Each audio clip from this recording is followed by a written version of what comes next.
Sa kulungan ng bagsak ng isang dating kadete matapos siyang mabistong nagbebenta ng mga iligal na armas sa buy-bust operation. Narito ang eksklusibo kong pagtutok.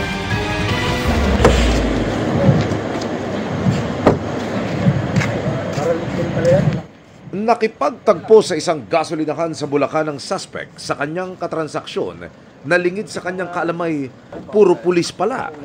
40 ko lang iniiwan sa akin, kuya.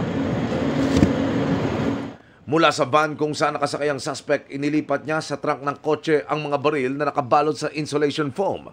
Ito na sa kanya. Okay. Nag-abot na ng bayad ng pulis na naka-undercover sa suspect.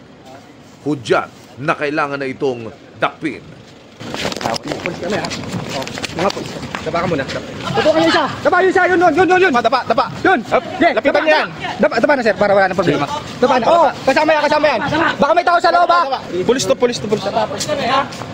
Relax ka lang. Kalma ka lang. Posas.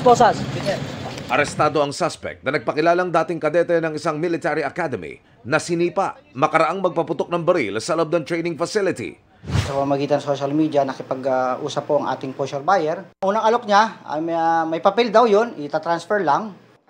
Ayon sa PNP Maritime Group, ibinebenta lamang ng suspect sa halagang kulang 20,000 pesos ang mga armas na nakuha sa kanya na kinabibilangan ng isang 9mm at kalibre 45 pistola at isang M1 Garand rifle, isang collectible na firearm. Considered high-powered yun dahil napaka-rare na nitong baril na ito, Garand ito.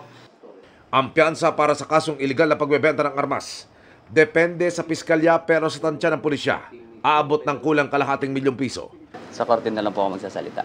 Para sa GMA Integrated News, Emil Sumangil, nakatutok 24 oras.